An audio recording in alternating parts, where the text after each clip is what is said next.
நாட்டில் ஏதாவது தவறு நடந்தாலோ இல்லை கிராமங்களுக்குள்ள பிரச்சனை நடந்தாலோ ஏதாவது சிக்கல்கள் நேர்ந்தாலோ அது தொடர்பாக விசாரணைகளை போலீசார் மேற்கொள்வாங்க.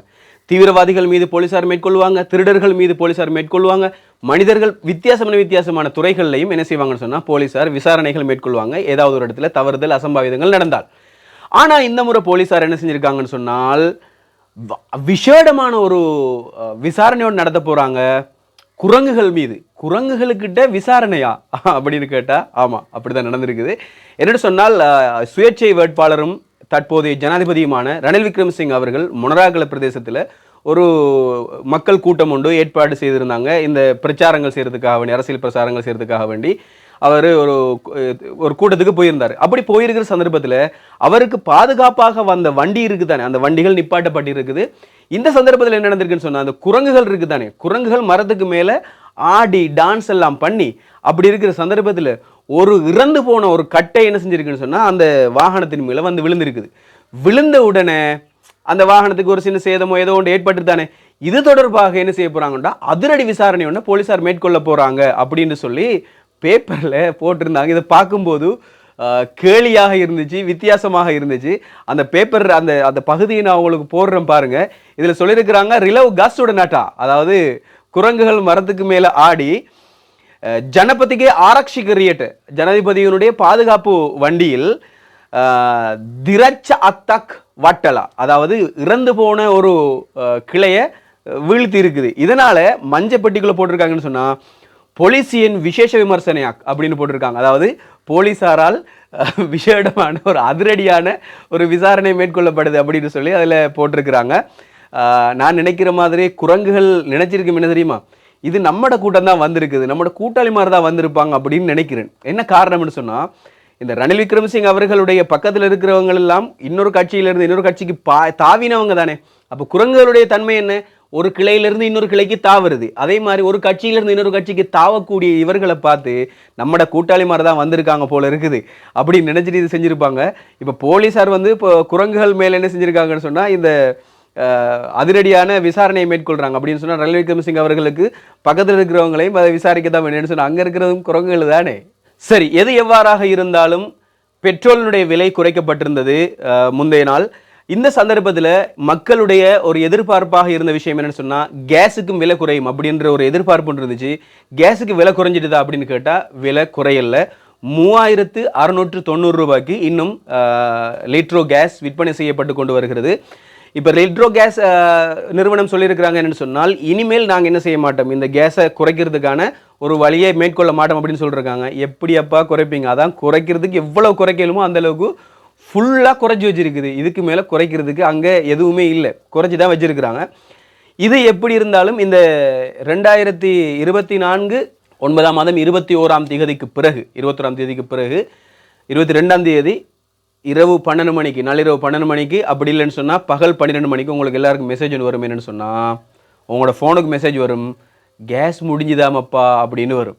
இப்போ கேஸ் சிலிண்டருக்கு வாக்கு கேட்டிருக்கிறாரு ஜனாதிபதி அவர்கள் மக்களை பயம் காட்டுறாரு அப்படின்னு சொன்னால் நான் ஜனாதிபதி ஆகாவிட்டால், நான் ஜனாதிபதி ஆகலை அப்படின்னு சொன்னால் கேஸ் கிடைக்காது, மறுபடியும் போலின் வந்துடும், இந்த பெட்ரோல் போலினுக்கு நிற்பாங்க அப்படின்னு சொல்லி ஒரு பயத்தை உண்டாக்கி தான் என்ன செய்கிறாங்கன்னு சொன்னால் அவர்களுடைய அரசாங்கம் அந்த அரசியல் பிரச்சாரங்களை மேற்கொண்டு வராங்க. அவர் அதைத்தான் சொல்கிறாரு மெயினாக. அந்த விஷயத்தான் அவர் என்ன செய்கிறாரு, அவர் சொல்லி கொண்டு வராரு, தொடர்ந்தும் அதை தான் சொல்லி கொண்டு வராரு.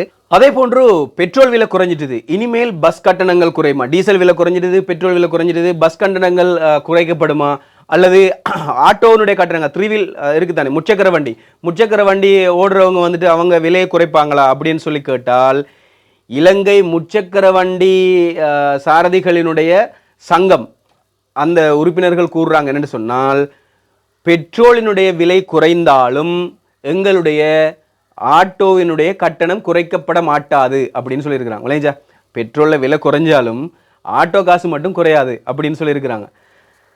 பெட்ரோல்ற விலை கூடினா மட்டும் கூட்டுறது விளையிட்டா, பெட்ரோல் விலை கூடிட்டுது நஷ்டம், நாங்கள் இத்தனை கிலோமீட்டருக்கு இவ்வளோ வாங்கத்தான் வேணும், ஒரு கிலோமீட்டருக்கு குறைஞ்சது ஒரு 100 ரூபா சரி வாங்கணும், முதலாவது கிலோமீட்டருக்கு 100 ரூபா வாங்கி ஆகணும், அதுக்கு பிறகு வர கிலோமீட்டருக்கு கொஞ்சம் 10 ரூபா 5 ரூபா குறைக்கலாம் அப்படின்னு சொல்லி அவங்க சொல்லுவாங்க. சரியா, அப்படித்தானே சொன்னாங்க.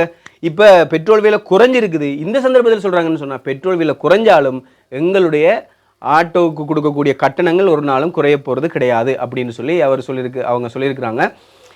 அப்போ விலை கூடினா இதே மாதிரி இருப்பாங்களா? இருக்க மாட்டாங்க தானே. என்ன நாடுன்னு பார்த்தீங்களா, என்ன நியாயம்னு பார்த்தீங்களா?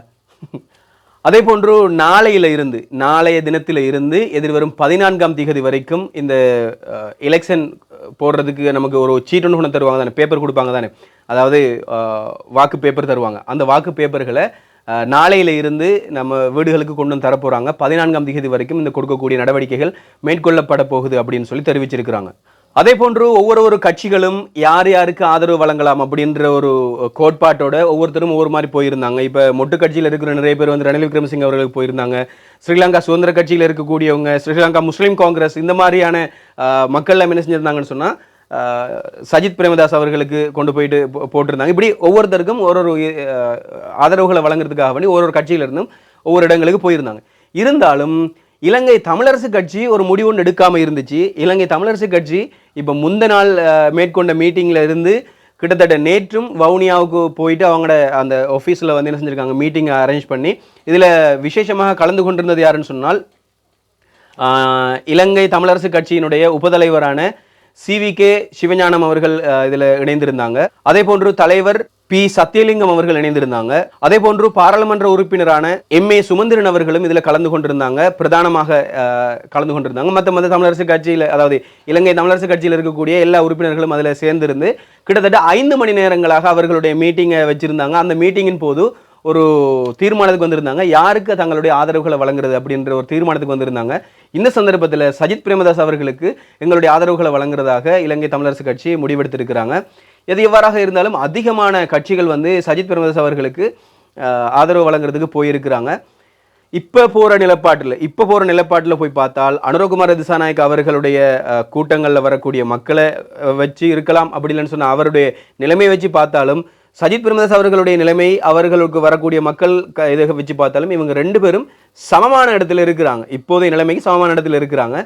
ரணில் விக்ரமசிங்க அவர்கள் அடுத்த இடத்துலையும் நாமல் ராஜபக்ஷ அவர்கள் இன்னும் ஒரு அடித்தளமான ஒரு இடத்துலையும் தான் இருக்கிறதை இப்போது எங்களால் காணக்கூடியதாக இருக்குது. எது எவ்வாறாக இருந்தாலும் 21ஆம் தேதி மக்களுடைய கையில் தான் இருக்குது. யார் ஜனாதிபதியாக வர வேண்டும் அப்படின்னு சொல்லி, யார் ஜனாதிபதி வரப்போகிறாங்க அப்படின்னு சொல்லி எல்லாருக்கும் ஆர்வம் ஒன்று இருக்கும். உங்களுடைய வாக்குகளை சரியாக பயன்படுத்திக் கொள்ளுங்க, தலையை பயன்படுத்திக் கொள்ளுங்க, நல்ல ஒரு தலைவரை நீங்கள் தேர்ந்தெடுத்துக் கொள்ளுங்க அப்படின்னு சொல்லி நான் கேட்டுக்கொள்கிறேன். அதே போன்று ஒவ்வொரு ஜனாதிபதி வேட்பாளர்களும் தங்களுடைய கொள்கைகளை புத்தகமாக பேப்பராக என்ன செஞ்சிருந்தாங்க, வெளியிட்டிருந்தாங்க. நாமல் ராஜபக்ஷ அவர்கள் இன்றைக்கு தான் வெளியிட போறாரு, அவருடைய கொள்கை பேப்பர் இன்றைக்கு தான் வெளியிட போறாரு. என்ன வரப்போகுது அப்படின்றது தெரியாது. 2005ஆம் ஆண்டு என்ன செஞ்சாங்க, மஹிந்த சிந்தனை அப்படின்ற ஒரு பேர்ல அவங்களோட அப்பா நாமல் ராஜபக்ஷ அவர்களுடைய அப்பா ஒரு சிந்தனை கொண்டு வந்திருந்தார், அவர்களுடைய கொள்கை அப்படின்னு சொல்லி. 2005ஆம் ஆண்டு கொண்டு வந்திருந்தார். 2015ஆம் ஆண்டு ஆகும்போது நாடு மாறிடும், நாட்டை நாங்கள் அபிவிருத்தி செய்ய போகிறோம், நாட்டை மாற்ற போகிறோம், இப்போ இருக்கிற நிலைமையை விட்டு ஒரு பயங்கரமான ஒரு நல்ல ஒரு நாடாக, பயங்கரம்னு சொன்னால் அதை நல்ல விதத்தில் பயங்கரமான நாடாக விளைச்சு அப்படி மாற்ற போகிறோம் அப்படின்னு சொல்லி மஹிந்த சிந்தனை அப்படின்னு கொண்டு வந்திருந்தாங்க. அதே போன்று செழிப்பான பார்வை அப்படின்ற ஒரு விஷயத்தை கொண்டு வந்திருந்தாங்க. செழிப்பான பார்வையில் நாங்கள் பார்த்தோம், ரோட்டில் மக்கள் இறங்கியிருந்தாங்க, வீதிகளுக்கு இறங்கியிருந்தாங்க. அதே மாதிரி சித்தப்பா வந்திருந்தார் ஆட்சிக்கு.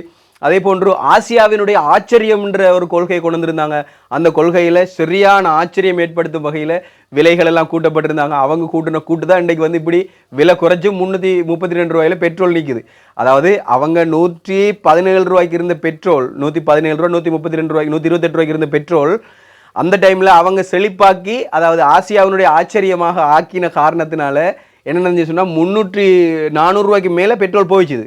அந்த பெட்ரோல் இப்போ விலை குறைச்சி 332 ரூபாய்க்கு குறைச்சிருக்காங்களாம். இப்போ நாங்கள் 120 ரூபாய்க்கு அடித்த பெட்ரோல் இன்றைக்கி 322 ரூபாய்க்கு கொடுத்து 332 ரூபாய்க்கு கொடுத்து அடிக்கக்கூடிய நிலைமை ஏற்பட்டிருக்குது. இனி இப்படி தான் அவங்களோட சிந்தனை எல்லாம் இருந்துச்சு. இப்போ நாமல் ராஜபக்ஷ அவர்கள் 2025 2035ஆம் ஆண்டு வரைக்கும் ஒரு கொள்கை ஒன்று கொண்டு வராங்க. என்ன கொள்கை கொண்டு வர போகிறாங்கன்னு தெரியாது. உங்களுடைய கருத்து என்னவாக இருக்கும்? நாமல் ராஜபக்ஷ அவர்கள் என்ன கொள்கை கொண்டு வருவாங்க? அப்படித்தான் கொள்கை கொண்டு வந்தாலும் அப்பாவை மாதிரி ஏமாந்து போயிடுவாரா, சித்தப்பா மாதிரி ஓடி போயிடுவாரா, இல்லை இந்த நாட்டை முன்னேற்றுவாரா? உங்களுடைய கருத்துக்கள் என்ன அப்படின்றத கட்டாயமா சொல்லுங்க. இன்றைக்கு மக்களுக்கான பார்வைக்காக வேண்டி ஒரு சில விடயங்கள் நான் இன்றைக்கு கொண்டு வந்திருந்தேன். அதே போன்று சிங்கள பத்திரிகைகளில் இந்த கேலி சித்திரங்கள் வரைஞ்சிருந்தாங்க. அந்த கேலி சித்திரங்களை பார்த்தாலே சிலருக்கு என்ன இருக்குது அப்படின்னு புரிஞ்சு கொள்ள இயலாமல் இருக்கும். அப்படியாப்பட்ட கேலி சித்திரங்களை உங்களுக்கு விளங்கப்படுத்தணும் அப்படின்னு சொன்னா கமெண்ட்ல சொல்லுங்க. கேலி சித்திரங்களை எங்களுக்கு விளங்கப்படுத்துங்க அப்படின்னு சொல்லுங்க. நிச்சயமாக அதை நான் ஒரு காணொலியாக கொண்டு வரேன். உங்களுடைய கருத்துக்களை கட்டாயமாக கமெண்ட் பண்ணுங்க. மற்றும் ஒரு சுவாரஸ்யமான நிகழ்ச்சியுடன் மிக விரைவில் நான் உங்களை சந்திக்கிறேன். அரசியல் சூடு பிடிச்சு கொண்டிருக்குது. அடுத்த காணொலியில் சூடா சந்திப்போம். பாய்.